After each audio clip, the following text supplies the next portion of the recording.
warahmatullahi wabarakatuh.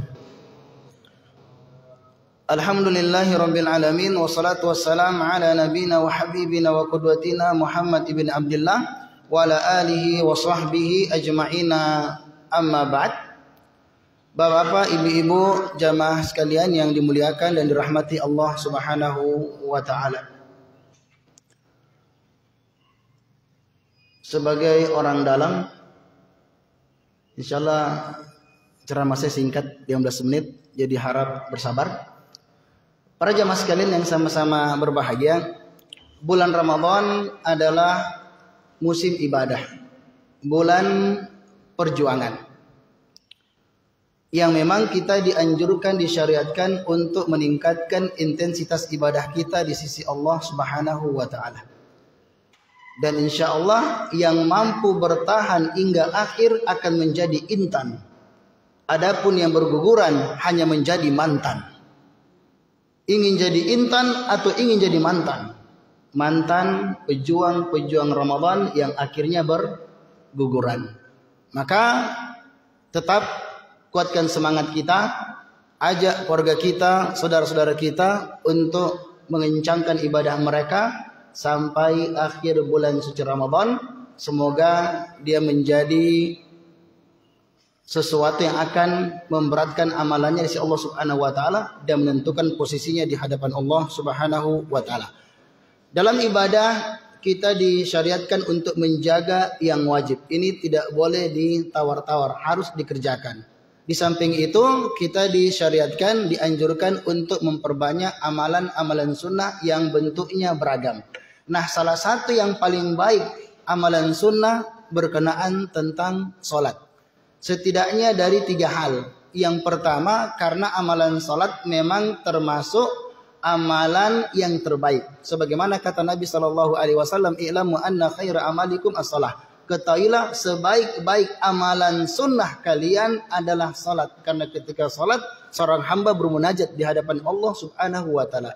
Yang kedua, dengan salat ini, dengan salat sunnah yang kita perbanyak akan mengangkat derajat kita dan menghapuskan kesalahan kita. Bahkan ketika kualitasnya baik, boleh jadi sampai pada tingkatan yang dengannya kita akan masuk surga berdampingan dengan Rasulullah sallallahu alaihi wasallam. Ada seorang sahabat yang suatu ketika mendapatkan tawaran menarik dari Rasulullah sallallahu alaihi wasallam. "Salli, mintalah dariku apa yang engkau pinta." Sahabat ini subhanallah, dia memiliki cara berpikir jauh ke depan. Maka ia mengatakan, "Inni as'aluka murafaqataka fil jannah." Wahai Rasulullah, yang aku pinta adalah mendampingimu di dalam surga Allah Subhanahu wa taala. Maka Rasulullah sallallahu alaihi wasallam meng-ACC keinginan sahabat tersebut, tetapi dengan memberikan catatan. "Fa'inni ala nafsika bikasrati sujud." Bantu aku mewujudkan keinginanmu untuk masuk ke dalam surga Allah Subhanahu wa taala dengan memperbanyak sujud. Artinya memperbanyak mengerjakan salat sunnah. Fa innaka la tasjudu lillahi sajdatan wahidah illa rafa'allahu biha darajah wa hatta anka khati'ah. Karena tidaklah engkau sujud sekali saja dalam salatmu, melainkan dengan sujud itu akan mengangkat derajatmu dan pada saat yang sama akan menurunkan atau menghapuskan dosa dan kesalahanmu. Jadi Bapak Ibu sekalian yang dimuliakan Allah Subhanahu wa taala, ini dari sisi kedua akan menambah bobot pahala dan menghapuskan dosa. Yang ketiga, ternyata salat sunnah ini berfungsi untuk menutupi berbagai macam kekurangan-kekurangan yang kita kerjakan dalam pelaksanaan salat wajib. Yang kata Nabi sallallahu alaihi wasallam, "Innar rajula yansarifu min salati wa ma kutiba lahu illa tusuha aw sumuna ila nikunisfuha." Kalau ada orang mengerjakan salat wajib, maka dia tidak mendapatkan bagian dari pahala, melainkan bertingkat-tingkat, 1/9, 1/8, sampai dikatakan 1/2. Dan ternyata amalan kita yang kurang itu juga yang akan pertama kali diperiksa oleh Allah Subhanahu wa taala. "Inna awwal ma yu'asabu bil 'abdi yaumil qiyamati as-shalah." Kata Rasulullah sallallahu alaihi wasallam, amalan yang pertama kali dicek berkasnya, dihisab pada hari kiamat adalah amalan salat. Dan proses pemeriksaan atau hisab salat dirapel Pak antara yang wajib dan yang sunnah. dicek dulu amalan wajibnya. Kalau sempurna kutibal utama, dicatat sempurna.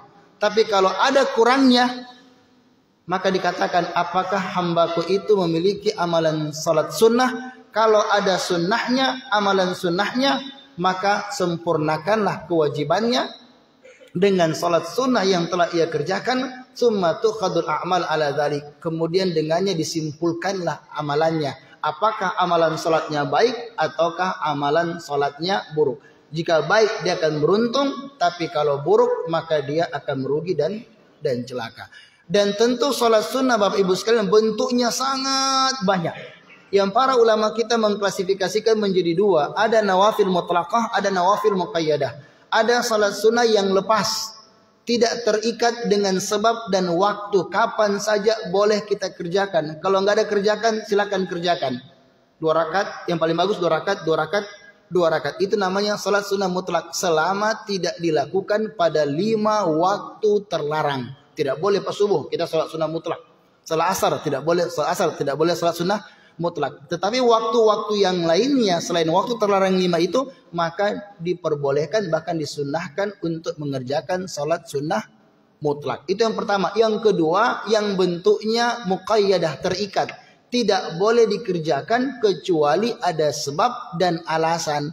Seperti salat gerhana, kita tidak boleh mengerjakan salat gerhana kecuali terjadi gerhana. Salat istisqa ketika musim kering. Salat duha. Ya, dan salat-salat yang lainnya yang memang pengerjaannya dikaitkan dengan sebab, alasan, waktu dan lain sebagainya. Nah, di antara salat-salat sunnah yang begitu banyak, maka ada 2 salat yang begitu dijaga oleh Nabi kita Muhammad SAW yang tidak pernah beliau tinggalkan baik dalam keadaan safar maupun dalam keadaan mukim. Dijaga terus oleh Nabi SAW. Yang ini mungkin menjadi koreksi bagi kita bagaimana berupaya untuk menjaganya. Yang pertama apa? Rakaatul fajar, 2 rakaat sebelum subuh. Dan ternyata 2 rakaat ini kata Aisyah radhiyallahu taala anha, lam yakun Nabi sallallahu alaihi wasallam ala syai'in asyadda ta'ahudan min rakaatul fajar. Nabi sallallahu alaihi wasallam tidak pernah begitu menjaga sebuah amalan salat sunnah melebihi penjagaan beliau dari 2 rakaat sebelum subuh. Salat-salat sunnah rawatib yang lainnya ditinggalkan Nabi ketika safar. Akan tetapi khusus untuk 2 rakaat sebelum subuh maka tidak pernah ditinggalkan sama sekali oleh Rasulullah sallallahu alaihi wasallam. Lam yada'ha abadan, kata Aisyah, Nabi tidak pernah meninggalkan selamanya dalam kondisi apapun dikerjakan oleh Nabi sallallahu alaihi wasallam. Sementara pengerjaannya itu ringan, Pak.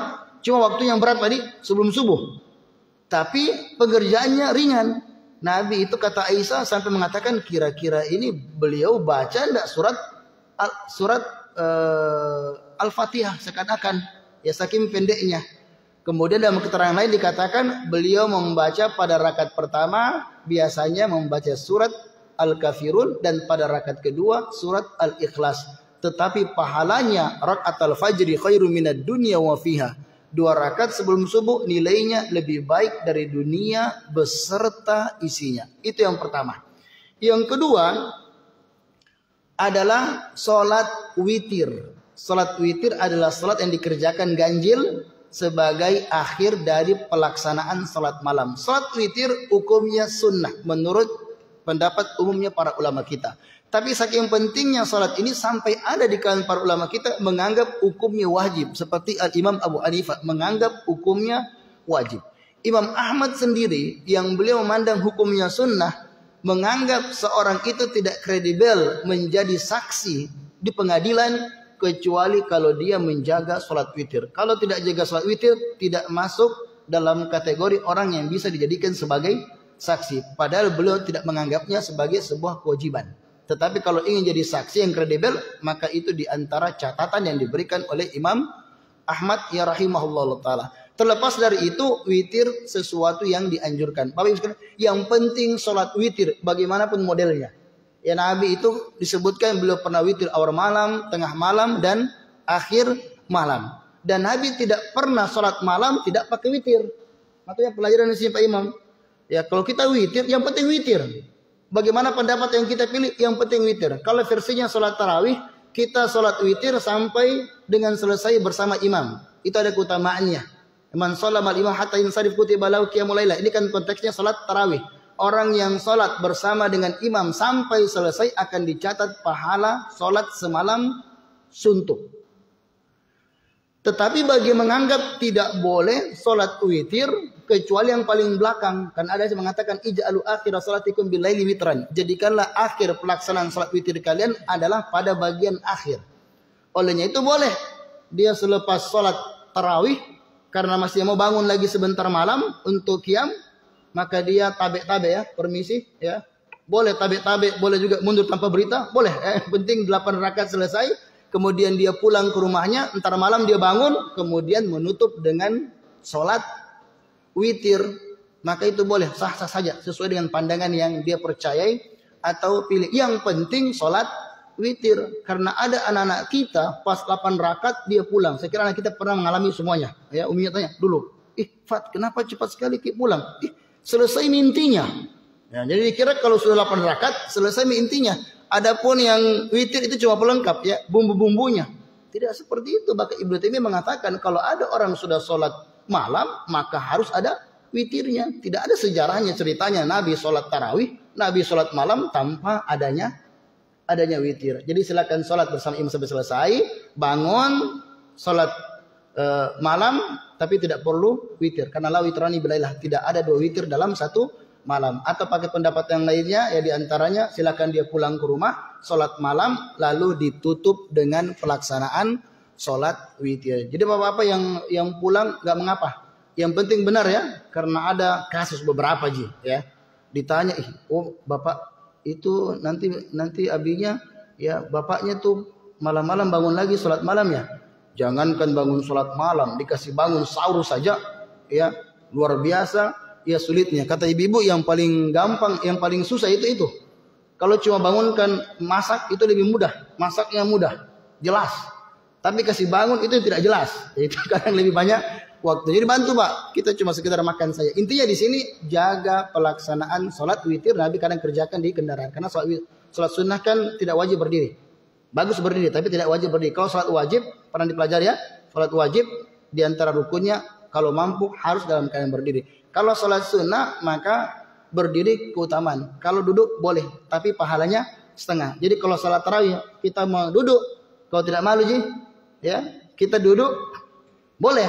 Ya cuma malu-malu tenji ya malu-malu tenji. Tapi secara hukum syar'i pahalanya setengah daripada orang yang sholat berdiri. Makanya Nabi itu kalau sholat witir biasanya di atas tunggangan dan kendaraan beliau ya sallallahu alaihi wasallam. Adapun kalau sholat wajib maka beliau turun dari ya tunggangannya atau kendaraannya. Intinya di sini masyarakat muslimin yang dimuliakan Allah Subhanahu wa taala, mari kita berpacu dalam kebaikan, laksanakan apa yang mampu kita lakukan. Tentu salat sunnah itu membutuhkan taufik yang besar dari Allah ya Subhanahu wa taala. Barang siapa yang dimudahkan maka berbahagialah, kita bisa memperbanyak dari amalan tersebut. Tapi kalau tidak maka mulai dari awal. Kalau mau pilih dari sisi yang paling baik 2 rakaat sebelum subuh dan menjaga salat witir. Tapi kalau belum bisa yang terbaik, yang bagus, maka pilih yang mudah, yang memungkinkan untuk kita kerjakan dari pelaksanaan salat-salat sunnah. Ada melaksanakan salat duha, ya, ada menjaga salat-salat sunnah rawatib dan lain sebagainya. Maka jangan kita lepaskan, apalagi pada bulan suci Ramadan yang amalan sunnah itu bisa mendapatkan pahala yang jauh lebih besar dan bahkan sampai mendekati atau menyamai pahala dari pelaksanaan sholat wajib. Saya kira ini yang bisa ya kami sampaikan ya pada kesempatan kali ini, pas 15 menit ya, semoga bermanfaat. Hada wa sallallahu ala nabi Muhammad wa ala alihi wa sahbihi ajmain. Assalamualaikum warahmatullahi wabarakatuh.